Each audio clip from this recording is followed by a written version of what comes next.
Oh my god. Oh my god, everybody. Hopefully this works. I am a little bit technology impaired, so excuse me for any mishaps that happen. I'm gonna go ahead and get started in a little bit. I'm gonna light my candles, start a little mood, get some good energy in here so at least we can start off on a good note. I'm gonna go ahead and light some incense, light my candles. I want you guys to vibe out, and we'll get started here in about, let's say, about 2-3 minutes.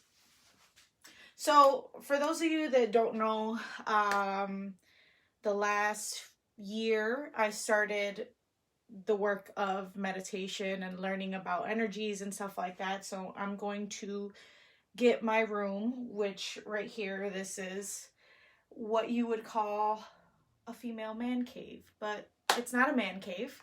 It's not a she shed, so me and my husband call it my coochie corner. Don't ask where that came from. But I'm gonna go ahead and get started. Thank you guys for joining. Like, share, make sure you guys get as many people as involved. Hopefully we can get a good group going. You guys can see what the series is going to be about, and hopefully you continuously come back for more. So I'm gonna go ahead and light my incense.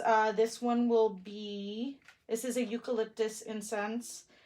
This is for the throat chakra. This chakra amplifies your skills of self-expression and communication. When open, you will excel in expressing yourself creatively. So that's exactly what I want to do right now. I want to make sure that I'm opening myself up as vulnerable as possible for you guys, because the things that we're going to talk about are not going to be easy. It's not going to be easy for me, so you will have to bear with me. That's why I need kind of the best vibes as possible to go ahead and get this started, because it's this little therapy session is not the easiest, but it's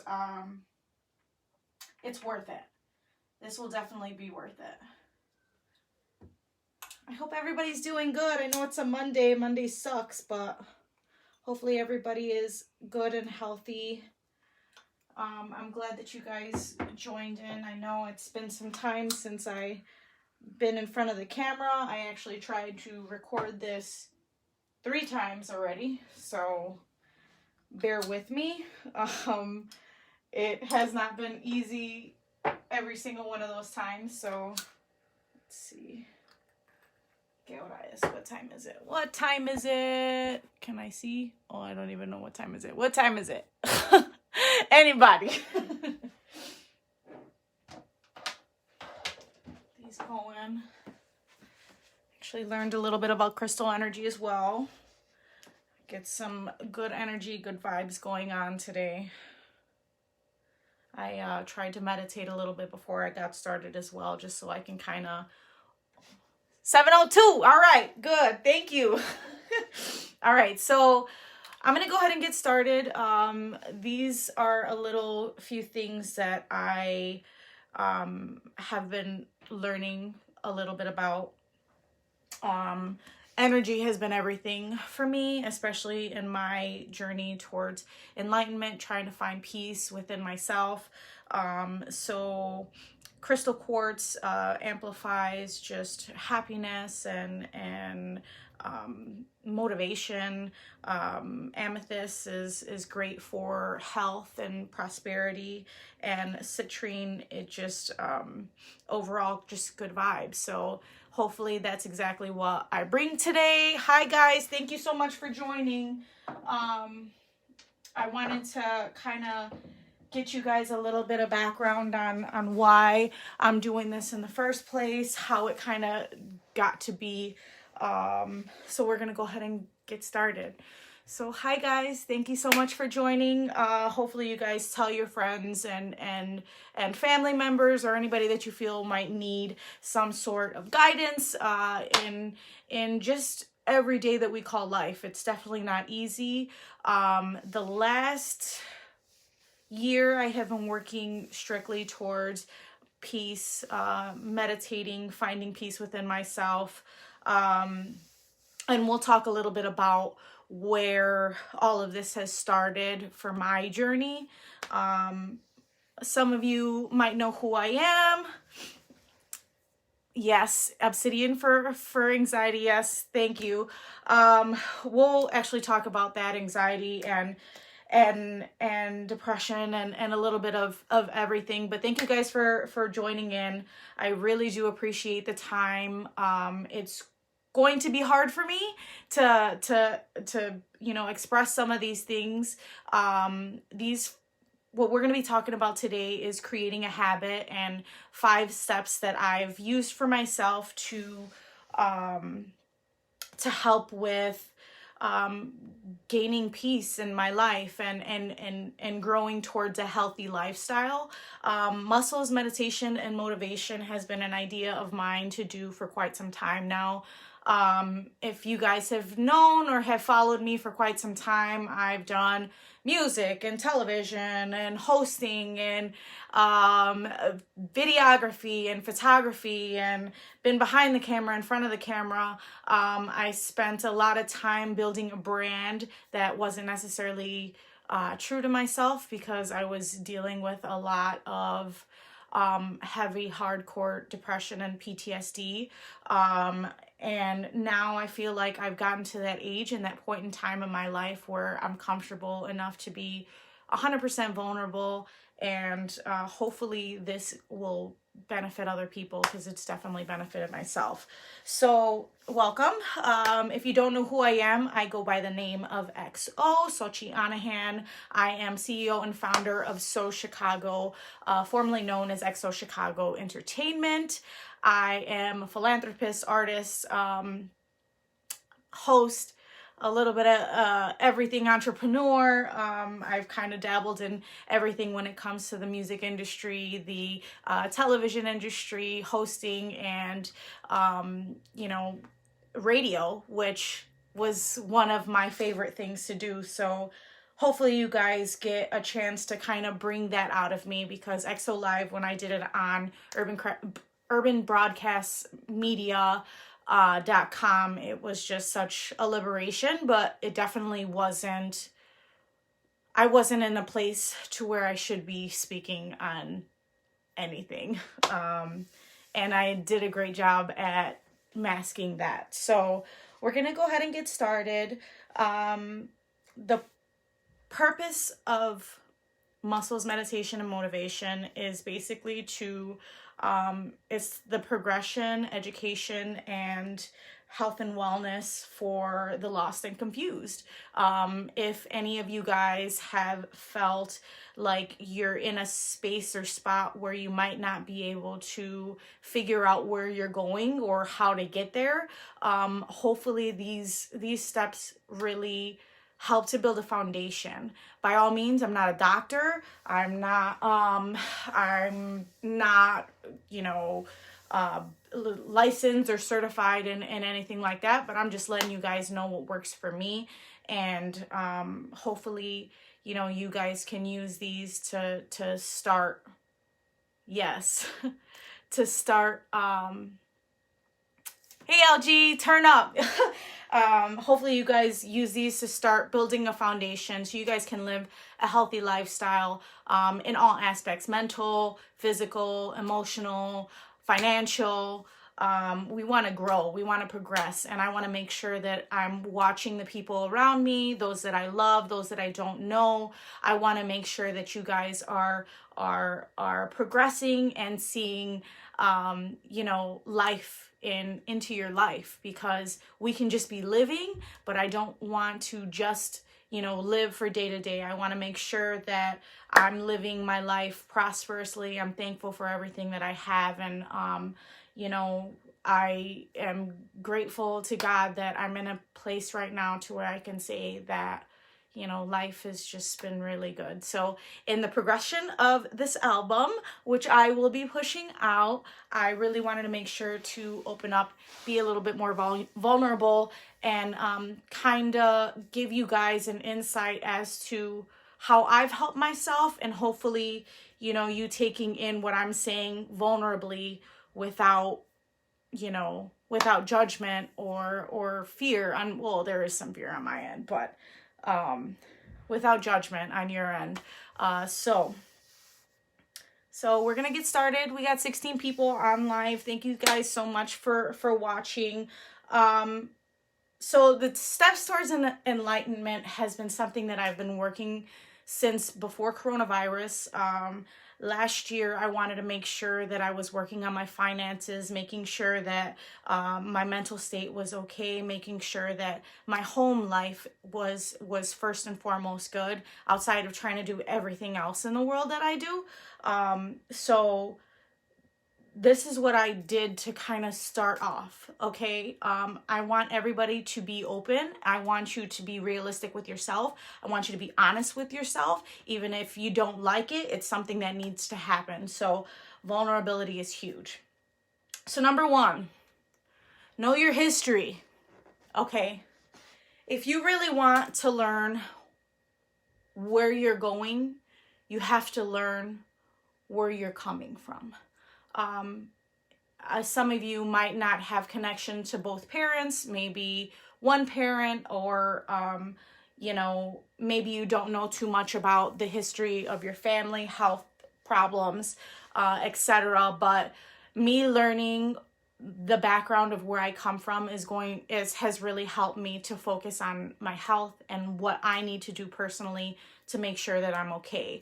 I have a lot of friends and family that have, horrible diseases in their family, cancer, and heart problems, whatever the case may be, high cholesterol. I'm 33 years old now. I can't ignore the fact that I'm getting older and I have different traits of mine that have come down from generations and generations and generations. I can't just push that off anymore, and neither can you. Even if you're in your late teens, if you're still in your teens, if you're in your 20s, if you're in your 50s, if you've never taken the time to look into your family history, do it now. For example, this is hard for me, guys. All right. So, for example, my history starts, I'm going to start on my mom's side. My mom's side comes from a long history of diabetes, obesity, high cholesterol, high blood pressure. When it comes to obesity and diabetes in my family, it runs so deep that I've always had it in the back of my mind. I've always known that it's been there. I have an aunt that passed away at 27 years old in 2001. My grandmother passed away at 59 years old of diabetes, was blind, couldn't walk. It got really bad. I have my mom has 8 brothers and sisters, so 9 total, and 5 out of the 9 do have diabetes now to this day. And even I see some of my cousins in my family is online. It has trickled down to my generation, and really realizing that this is something that I need to focus on and I need to take into consideration is something that I cannot tell you that, yeah, it's forefront, it's right in your face, right? Like, I've gone to funerals because of it. I've seen it in my family. I've experienced, having it kind of as a fear of mine, and it's always been something that's been in the back of my mind. It's always been said, like, once you have your second baby, you're done for. You're gonna get the Bautista hips and the waist and the weight. And it's something that I have to keep in mind. Even though my body shape is different than some of my family members, I need to make sure that I'm maintaining a good, healthy lifestyle because of that. Also on my mother's side, alcoholism. I have 3 uncles who are recovering alcoholics that I haven't seen drink in 25 years, because alcohol sometimes does not go well with our family. I think that in the back of my mind, I always need to make sure that I'm keeping that in a forefront, because alcohol can turn, I come from a Zapotec Indian blood. I come from Mexican Indian blood. We run deep. We are strong-headed, bull-headed. We can go from 0 to 100 real quick. And I need to make sure that I'm keeping my alcohol intake at a level that is good for me, because Lord knows that I have a personality trait that can trait back to alcoholism in my family, and how it runs in my family. Also, I'm from a big family in South Chicago. We don't talk about these things, but, addictive personalities. I have, a very addictive personality. And when I mean addictive personality, I don't mean that like it's necessarily just drugs, but it, can run deep as to relationships, how I hold on to things, and how things affect me, which, this isn't easy for me to explain to you guys. It's not easy for me to say, oh, yeah, I have alcoholics in my family. I have, drug addicts in my family. I have mental issues in my family, but not realizing that this trauma that has been kind of brought down through generations, how it just gets thrown in the corner because, nobody wants to talk about it. So, from my mom's side, that's something that I have to make sure that I'm keeping in my mind. I need to make sure that I'm on my A game, because Lord knows I have way, way, way too much to lose at this point in time. So, thank you, cousin. I'm shaking right now because it is hard for me to talk about these things, because this is shit that nobody should know. But listen, that's how we get things done around here. My dad's side. My dad has a long history of colitis in his family. Colitis, he has different colon problems. He now has a lifelong colostomy bag that he is going to have for the rest of his life. He's had severe problems with internal hemorrhoids, something that nobody wants to talk about, right? He's has osteoarthritis, which means that his bones, he's 55 years old, his bones are that of an 81-year-old. He has spondylosis of the spine, which also is a part of my dad's family. His brothers, my grandmother, in which they don't have the spine in their back, the curve in their back that helps posture. Arthritis, severe arthritis. My dad, he's a worker. He's a heavy worker, heavy lifter. He works maintenance and facilities in big buildings in the city of Chicago, and he does a great job at it. But I do know that he's living with a lot of pain, and now in my life, I'm noticing that even me at 33 years old, my muscles get tense. I have to go see a massage therapist. I have to go see a chiropractor, because if not, my back starts tensing up and I feel like dog shit. I guess I can say that. I think number one, for you starting to develop some sort of idea of how you need to be able to take care of yourself. It's not only mental, it's physical, and it's knowing your past, knowing where you come from. Ask your parents different things if you haven't taken the time.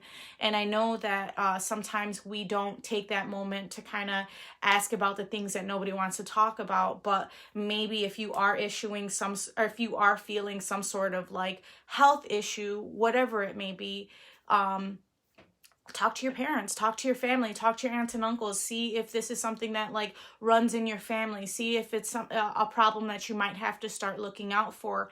Obviously different things like breast cancer and, health, like heart problems and, if you had anybody in your family that had lung issues or from smoking, whatever the case is, it's always something that you need to keep in the back of your mind, that you might have history from it. So it might not even come from anywhere. You can be eating great. You can be doing, the most, working out and eating healthy that you want, but without knowing your past, you might run into some problems. So make sure you're going to the doctor and talking to your family. Okay, number 2, know yourself. All right, get to know yourself. Let's talk about yourself. Let's talk about the things that we don't like, right? So me, okay, where do I start? Okay, head to toe. Think about head to toe, right? I get dry patches on my head. Where the hell that comes from, I don't know. My skin is very dry, just like my mother's. My face is very oily. I'm prone to breakouts. Down to my feet. My feet are so dry. My skin is like, all of my massage therapists always tell me that they put like tons of lotion on me and it's like soaking in like nothing, like concrete or something, and this is something that I got to deal with, right? Like, so getting older, I need to make sure that I'm keeping my skin moisturized. I'm not going directly into the sun, even though I love it. But it's something that I need to know. It's something that I needed to recognize before I even started doing anything. Mentally, I've suffered from anxiety and depression since I was a kid. And it was something that I never realized that affected me until I really took the time to deal with it. So you figure it wasn't until about 5 years ago I suffered from a severe panic attack and emotional distress. I kind of hit a nervous breakdown pretty much right after the death of my cousin Mike. And I think that it wasn't until that point that I took a step back and I really talked to somebody about, listen, I'm not okay. I'm not doing okay. I'm hurting right now. I don't know what's wrong with me. I had severe problems with relationships. I had severe problems from my PTSD, which arrived from a home invasion that I went through in 2009, and I kind of pushed it off. I pushed it off. Oh, I'm fine. I'm good. Like, it happened to me, but I'm not going to let it define me. And I just kind of worked. And if you guys have followed me for the time that I have been doing this, it's all been, I don't want to say it's an act, but I built a great persona, and I built a great, I built something that was so off base from who I was, so I can cover up what was really going on with me at the time. And until you take the time to like really focus on yourself and kind of like take a step back, and thank God for my old boss who set me up with my therapist that I've been seeing now for 5 years. But I took a week off of work and I really took the time to focus on myself. And because of like things like my addictive personality, I was putting myself through so much pain and suffering that I was rolling in these bad decisions that were just breaking the shit out of me. And I am a person that judges myself way more than I judge others. So when I went through the steps of finding out about myself and learning that these personality traits are not something that just happen, it's chemical imbalance. There are things that you have gone through that really do make big strides and differences on how you approach things. I was a victim of a rape in 2008, and it involved a friend of mine. And at the end of the day, that's something that I never admitted to even till like a year ago, because I was embarrassed about it. And these are different things that you don't realize do affect you in the long run. My PTSD, I don't get necessarily flashbacks or things like that, but there are certain times of the year that take me back to where I was, how I felt at that point in time. I have to work really, really hard to make sure that my mind on a regular basis, on a daily basis, is on a positive light, because if not, I can go down dark holes, and I don't like it. And I know it brings out the worst in me. It's something that I don't like, but it's something that I have accepted. And until you really take the time to be like, okay, I'm struggling with, drugs or alcohol. I was using alcohol as a way to just not deal with my problems. I was an insomniac. I did not sleep. So for those of you who say, oh, I'm an insomniac life, I can't sleep, and blah, blah, blah, maybe those are problems with your anxiety. Maybe these are issues that go deeper into stress, into, possible PTSD moments. I was struggling to do the basic things in life that, seemed great, to you guys. It was like, oh, I was doing great. I had all of this going together, I had this great marriage. I had, all of this awesome things happening. And like, I would see people and they'd be like, oh, I see you're doing big things. And I see you're doing this, and I see you're doing that. And deep down inside, I was just like killing myself. And I say that honestly and truly because I was at a point in time to where I did not care. And by all means, you guys, every single one of you guys should care. We should really make sure that we're caring for those around us, that we're listening and paying attention to the things that people don't necessarily tell us. I think that it's important that we are making ourselves available in ways that aren't intrusive or judgmental for those who have dealt with trauma.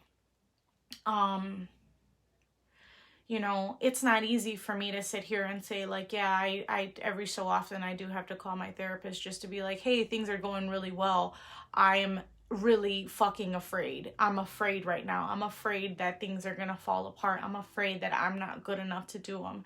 And for the time being that I did have my nervous breakdown, and I had to take a step away from things that I loved and people that I loved, I really had to learn about myself and learn about the people that were around me. Who's surrounding you right now? Do you have people that are surrounding you, that are motivating you, that are telling you that everything that you're doing is great? Or are you surrounding yourself with people that are telling you, what are you doing that for? That makes no fucking sense. Like, why are you doing this? Why are you doing that? Oh, you're doing too much. You need to spend time at home. These are different things that break a person down even more. And this is the circle. I created this chaos around me, so I did not deal. That's what I did. I created chaos around me. I had all of these people that needed me and wanted me and pushed and pulled me in so many different directions that it pulled me into insanity. And it pulled me, into places that I didn't like to be. Being surrounded by people who are like, where it's easy to just be like, yeah, let's go get a bottle. Oh, you had a bad day. Let's go get a bottle. Let's go get a drink. Come and drink up. We can chill. We can smoke. We can party. We can do this. Or are you talking to people that are like, hey, you know what? What do you need right now? Let's go have dinner. Let's go have dinner. Let's talk about it. Let's meditate. Let's pray. I'm going to pray with you. These are the types of friendships, people, relationships that you need around you. And when I started my journey into therapy, one of the biggest problems with me was my thought that my communication levels were null and void. Hi, sister. I thought that my communication levels were were impossible, that I wasn't building relationships with people because of myself, because of things that I had gone through. And it wasn't until I really took a step back and I said, okay, I'm not who I think I am. I'm not perfection. I can't be. My flaws are now all out in the public. People are judging me and saying that I ruined my marriage and God knows what else. And I had to take a step back to really be like, you know what?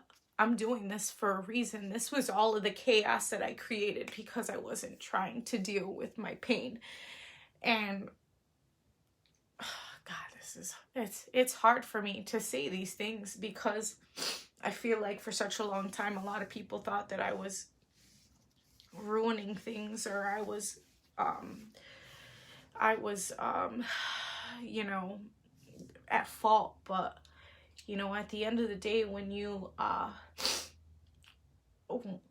being attacked in so many different ways and you're still hurting, it was so bad for my just overall progression. It was bad for my development, for what, you know, I needed to do for myself. And what I needed to do was I needed to work on myself. I needed to focus on who and what was around me, the influences that I had. Sorry, guys.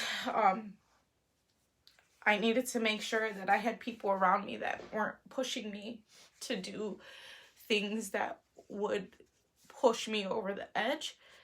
And, you know, sometimes that logs all the way down to family and friends and people that I, you know, the only people that I've known. And it comes through to other people like, oh, she's too bougie, she's this, she's that, she's too good for us, she's, you know. No, it's the fact that it's like, you know, I need to make sure that I'm taking care of myself, and I need to make sure that I'm around things that are not going to pull me into that dark place.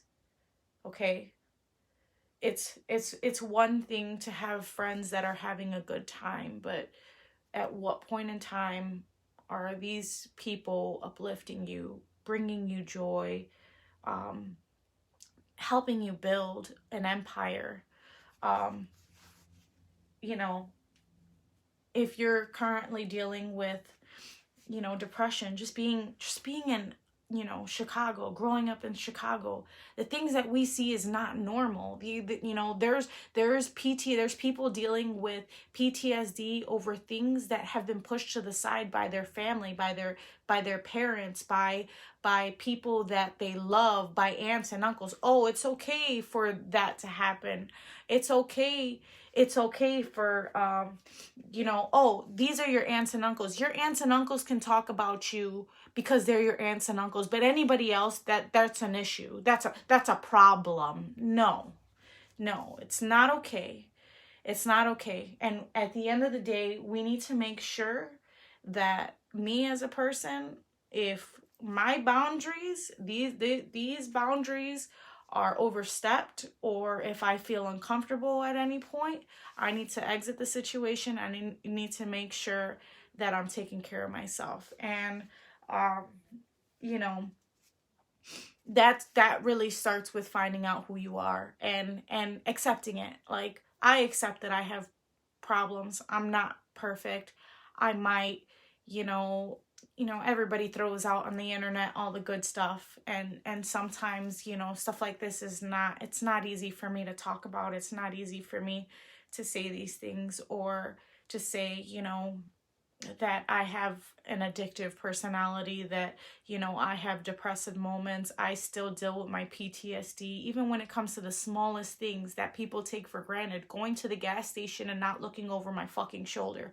That is a problem. When I have angst from walking outside, when I have angst for talking with men I don't know, when I have angst about different things that a lot of people don't realize. God bless all the women out there who have been hurt or touched or raped, or whatever the case is when it comes to men, because it will always be hard for any woman to see themselves in the same way after that.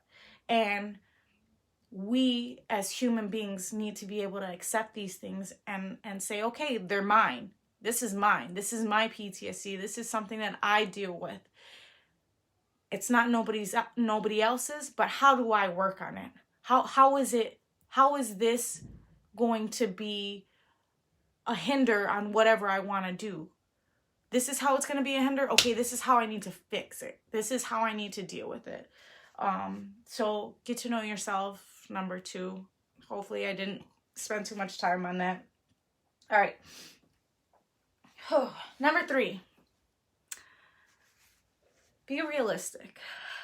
I say this because we as a society have gotten to a point in time in our lives where technology makes everything available right there, right? You can change whatever you want. You can do whatever you want. You can get whatever you want. It can be here in 0 hours. We don't like to wait for anything. We're hella entitled.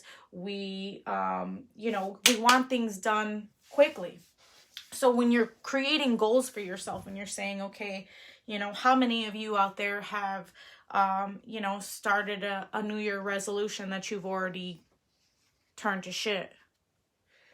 I mean,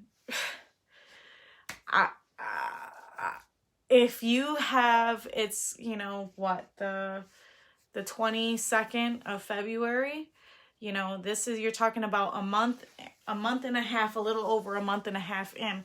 Have you created New Year's resolutions that have gone to shit? What were your New Year's resolutions? Did you want to lose weight? Did you want to, hit the gym more? Did you want to diet? Did you want to, do this? Listen. Be realistic with yourself. Be good to yourself over the little things that you do, okay? You're not going to start any sort of habit by doing things for a week. You're not going to start any sort of habit by doing things for 3 weeks, for a month.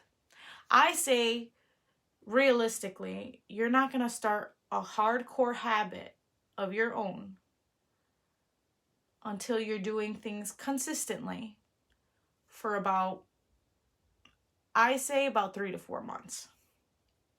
And I say that because life happens, right?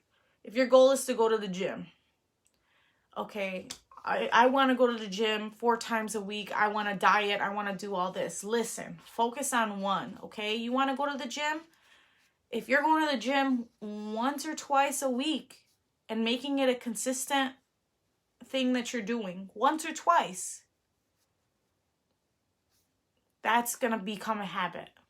And guess what? Once you start getting used to that habit, you're going to be like, man, I want to go on another day. I want to pick it up on this day. I want to keep on going. It's a Saturday. It's a Saturday when you're supposed to go out and go party with all your friends and all you want to do is go to the gym. That's the consistency that you want. You don't want something that's so fast right away, like, oh, I'm going to make this a habit. I'm going to go to the gym every day. I'm going to get this workout in.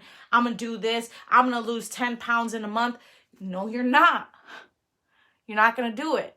It's not possible. You need to be realistic with yourself and be honest, because Rome wasn't built in a day.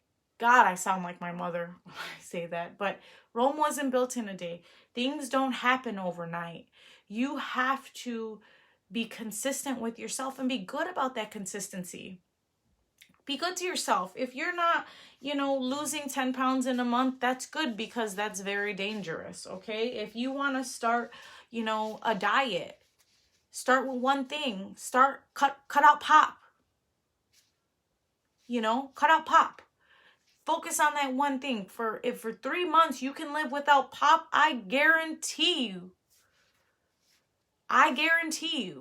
that if you live 3 months without pop, you're not going to want it anymore. You're going to try pop and it's going to taste disgusting to you. I'm saying that because it's like the sugar. It's not like you're going to drink it and you're going to say, oh, I want to pop. I just want to pop, right? and then you're gonna finally take a sip, and it's gonna make your stomach feel like shit because you haven't drank any like carbonated stuff or whatever the case is. If you want to lose weight, right? What is one thing that you're doing that you know that you can cut? Make it simple.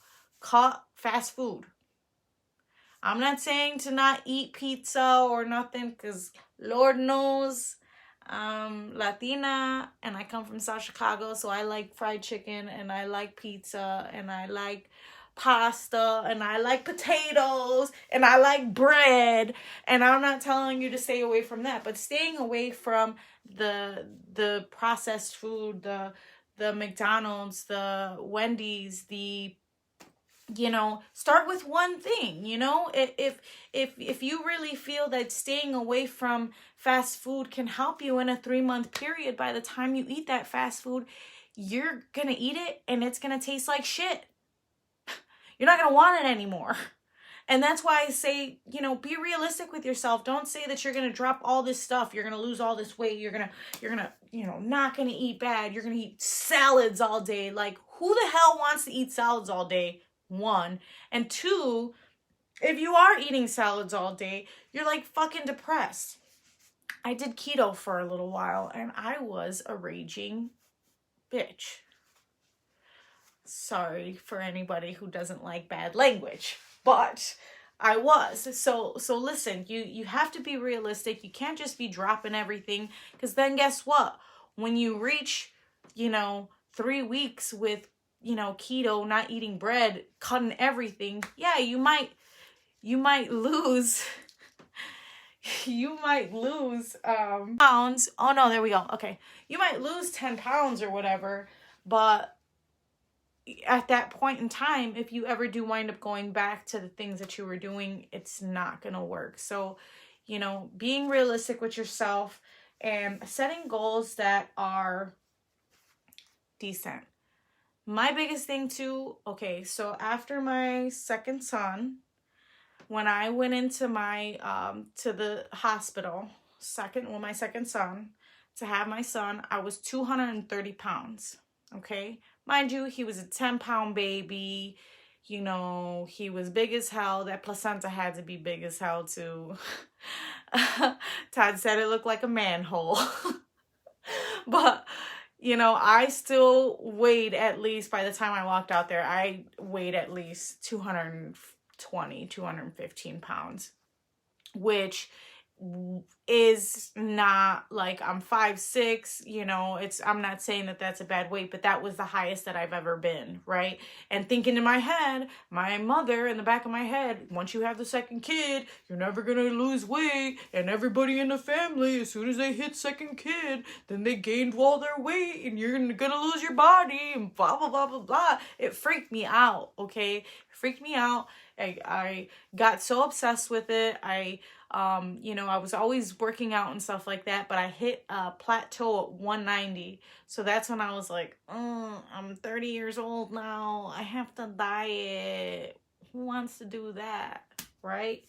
So then I started keto. I started working at things that I liked. Like, okay, do I want to do keto? Do I want to do, counting calories and all this stuff? And I found that personally, counting calories for me worked. If you are, if you want to watch what you're eating, work in your workouts and your calorie base. And honestly, it's great work. So, these are different things that have worked for me. Okay. So stay away from the scale. Nobody, let me tell you right now. Okay. People wouldn't think, right? I'm right now probably about, I don't weigh myself, so I'm probably about last time I checked, I was like 160, between 165 and 168. Women's bodies, we gain weight certain times of the month, right? But I've gained so much muscle. Like, I am built, I'm solid, I'm not small. I'm still in a size like 12, 13 pants.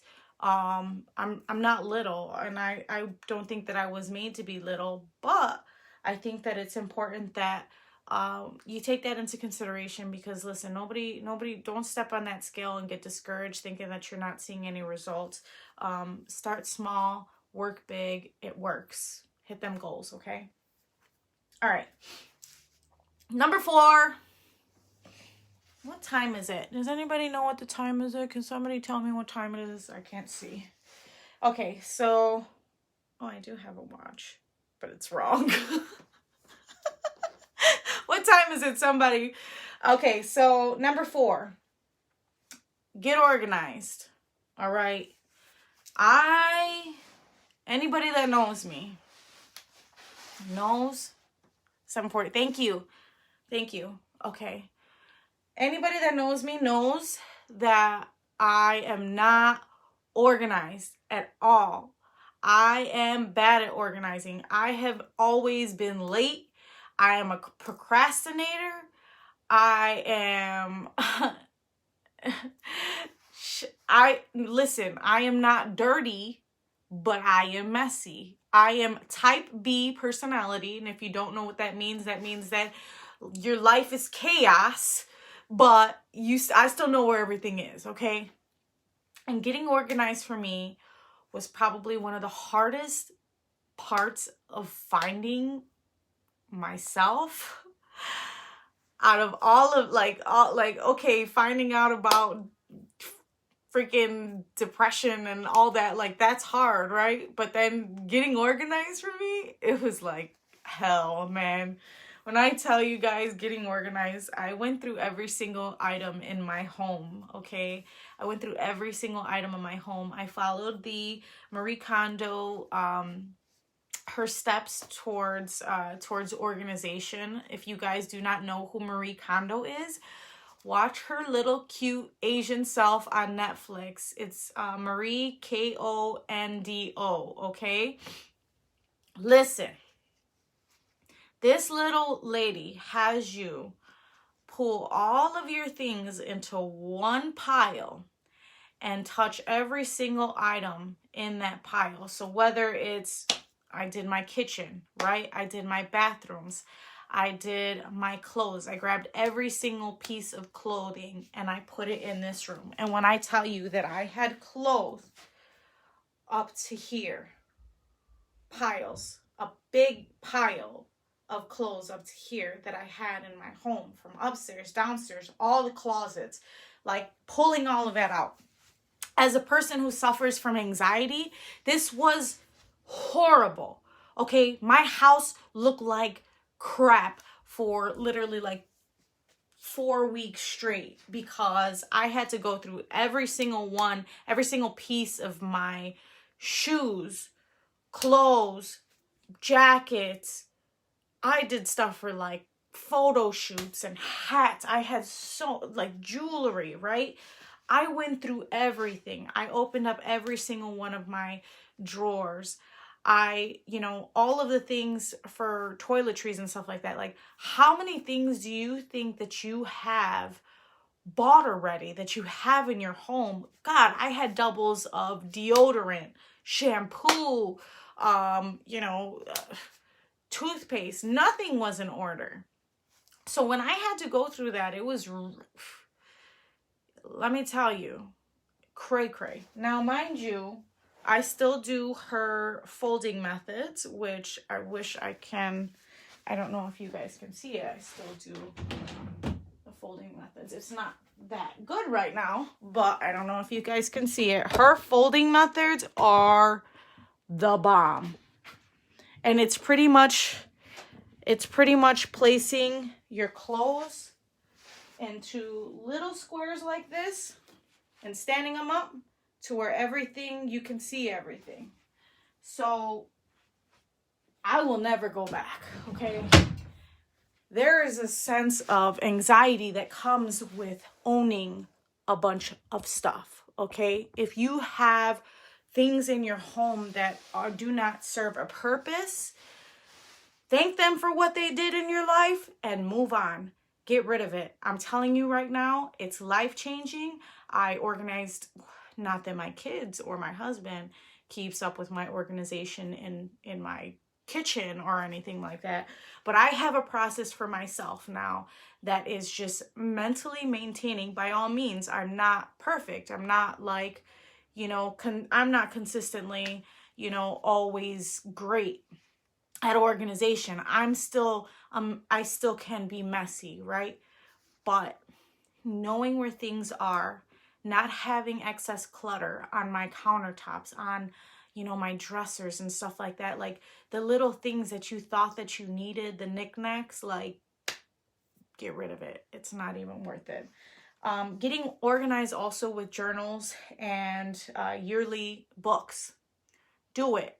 I started that last year. I keep track of every single day. I have a daily journal for the things that I have to do, my to-do list, my goals, my to-do list, my goals. I have a journal for my mental health that says, hey, how are you doing today? How were you? Being honest with yourself. Today sucked. I was being an asshole. Sometimes you got to admit it. And I also have a journal for my finances, which was really important because, you know, personally, where I come from, finances was never something that, you know, me and my family really, nothing that my family and I really talked about. You know, of course, my father was a hard worker, you know, like I knew that they paid bills and stuff like that, but finances was never something that I myself have been taught on. So it wasn't until later on in life that I had to like learn how to control my finances, make sure that I'm not spending frivolously, you know, saying no to certain things that you don't need. And I think that organizing my home has really helped me to maintain things that I do and do not need in my closet, in whether it be makeup or whatever the case is. I went through every single thing, right? So when you go through every single thing and you start realizing the extra clutter and junk that you have that you don't use, like I know every female probably has a big thing of like nail polishes that are dried and old. Get rid of them. I don't know who needs to hear this, but I'm talking to you. So yeah, keeping yourself mentally organized, physically organized is going to help your anxiety and help you to really start the good habits that you want. Because you don't realize all of the things that you say that you're going to get to, it leaves anxiety with you at night. So if you're not sleeping at night and, you know, you're thinking about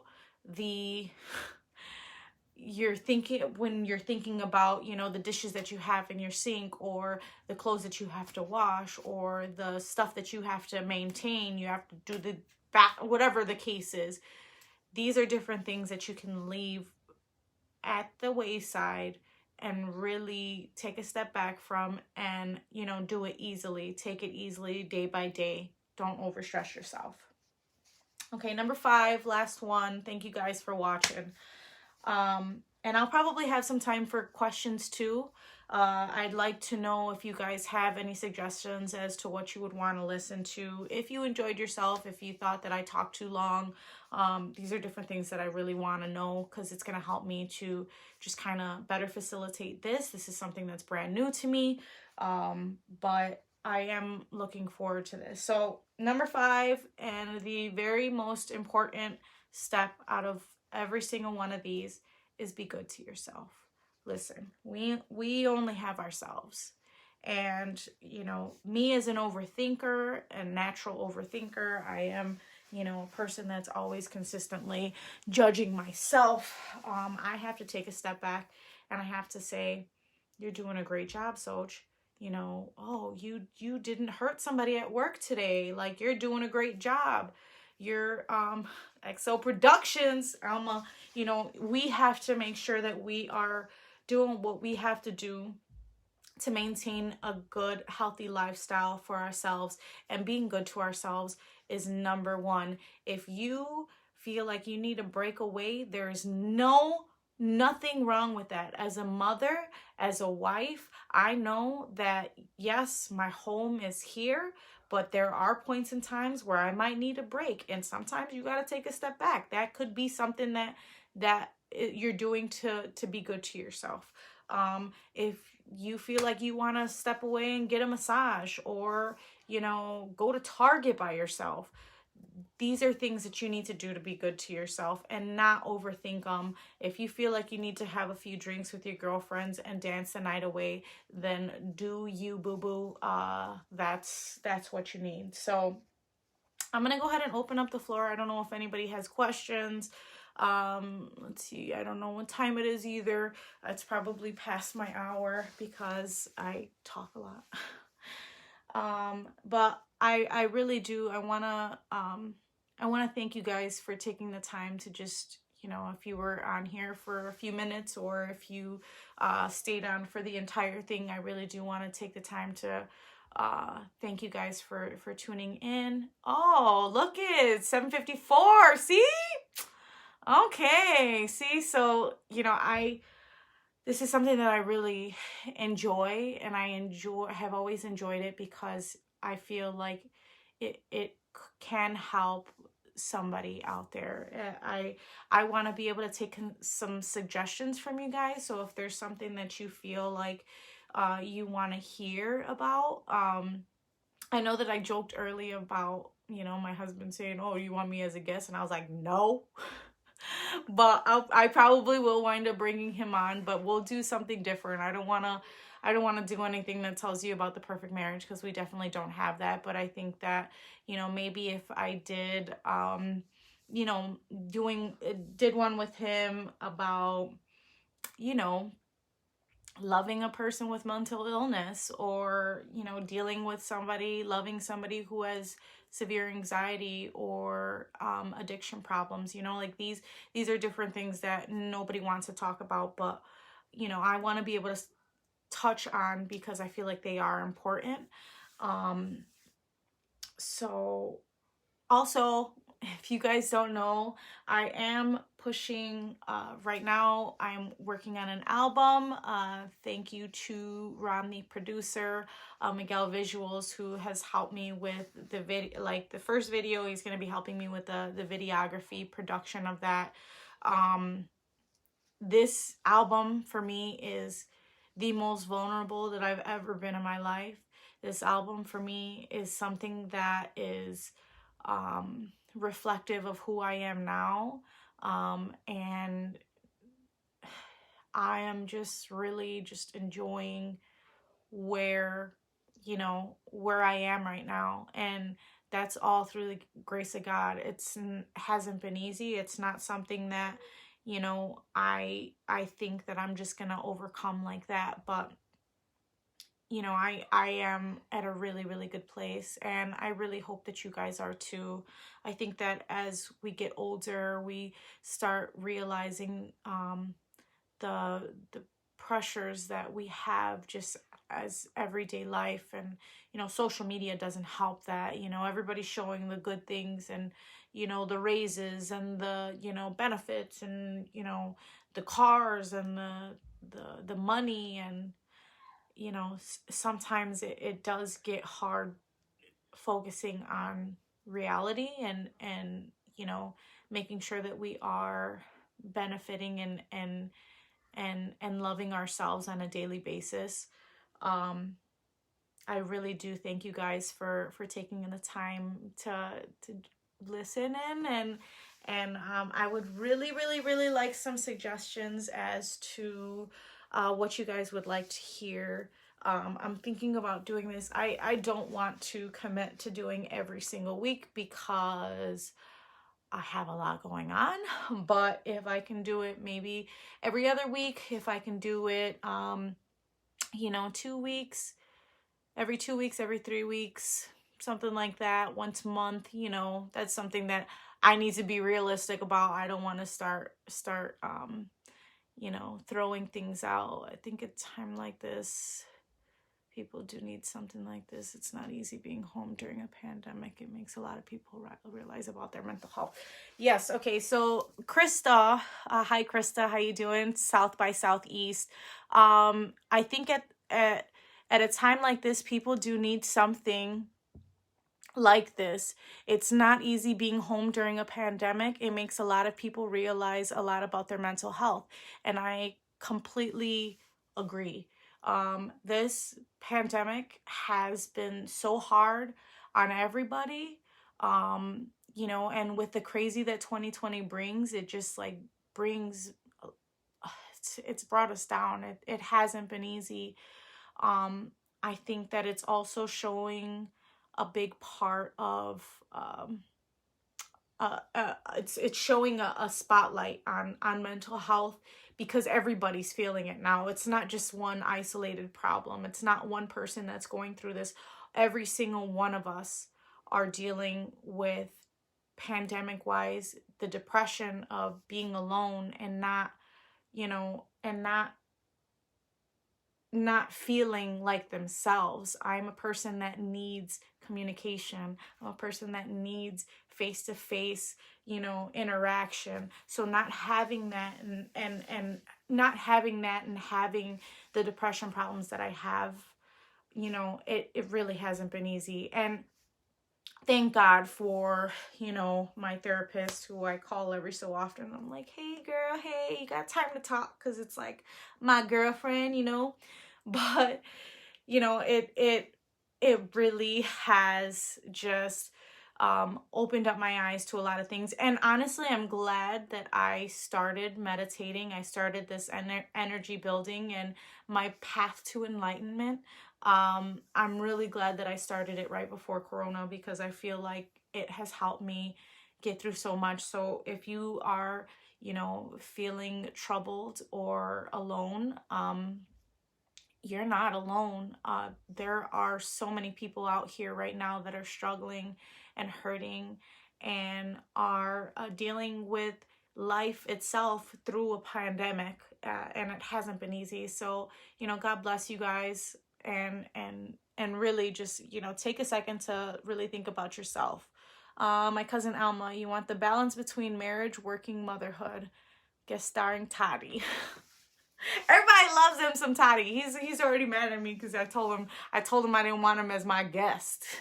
I gotta see if he's gonna even want to be involved now. Now he's like, oh, I'm second best. You don't even want me on. But no, yeah, I think that that's really important. I think that honestly, it's really important to I want to have a session strictly on motherhood. My experience now dealing with a teenager has changed my life. It's opened me up and changed me in ways that I never thought that I would experience. And dealing with a kid who is now experiencing depression and anxiety, PTSD.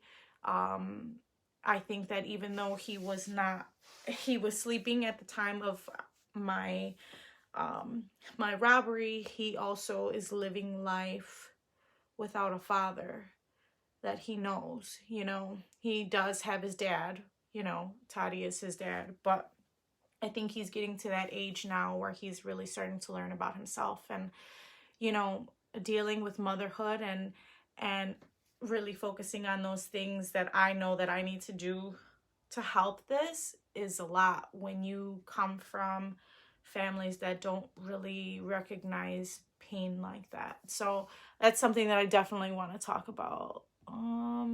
Marissa, I can't wait to watch again. Think that's a good idea with you and Toddy, like what it's truly like dealing with a spouse with mental illness.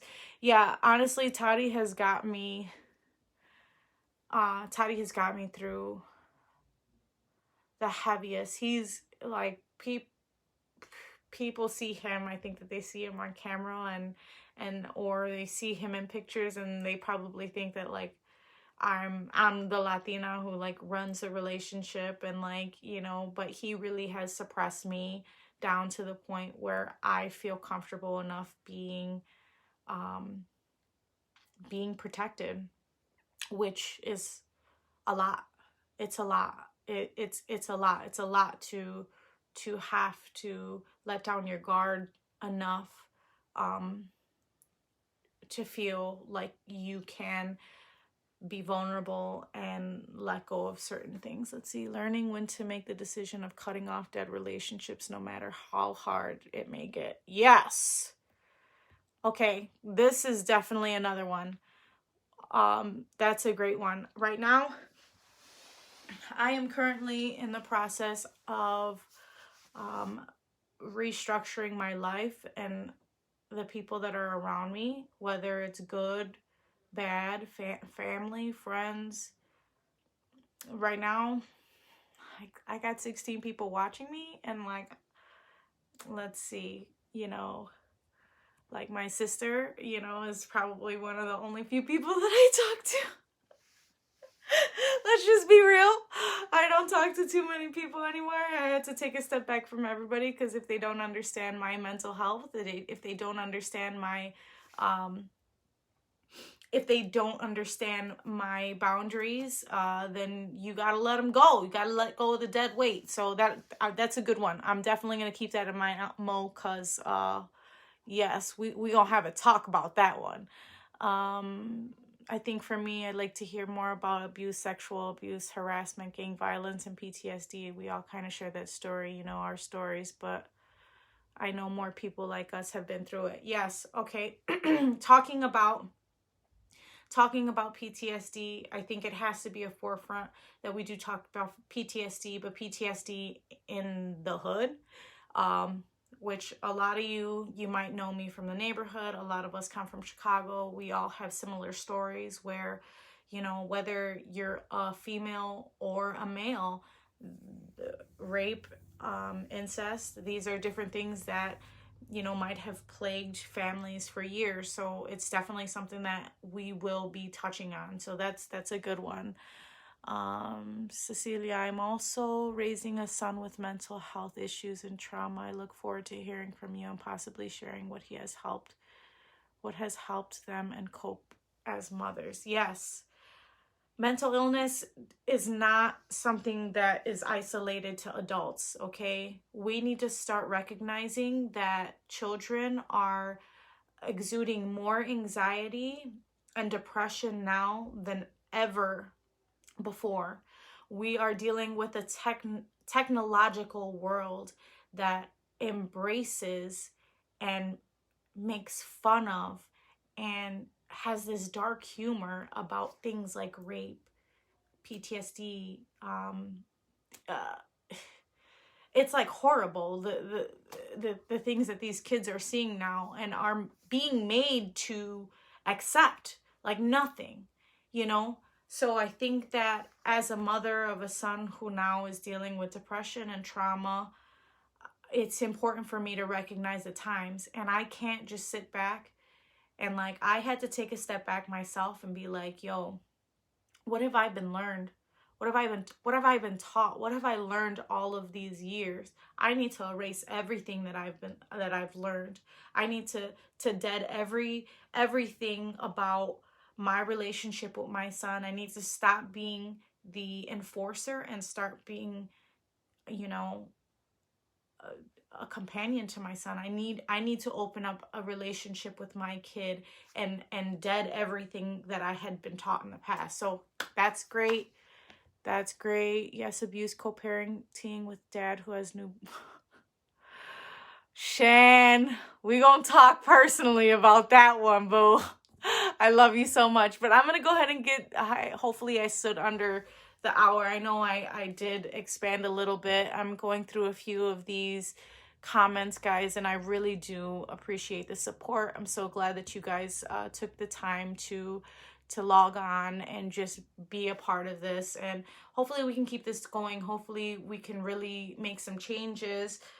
Message me if you're having any problems, or if you want to ask me something outside of being public. I'm really looking forward to kind of just opening up this new era of learning about health and wellness in a positive light. Look at my incense is gone, and I think that I did a good job opening up my throat chakra. I'm probably gonna like meditate a little bit because I feel great, and I'm probably gonna like cry my ass off because this has been hella crazy therapy for me. But honestly, guys, do your homework, follow the 5 steps. Let's start getting to know who you are, who your parents are, get organized. Be good to yourself, and you know, be realistic. Let's start these goals, and hopefully we can start this time in a good light. But I do appreciate you guys being on. I need to get to my family. My husband has been holding back my little one from coming upstairs for probably the last half an hour. so I'm gonna go ahead and let you guys go, but thank you so much. I appreciate it. Thank you for not judging my ugly cry, and hopefully we can set something up within the next 3 weeks to do this again. So leave my suggestions, hit me up. Thank you so much. XO Live signing out.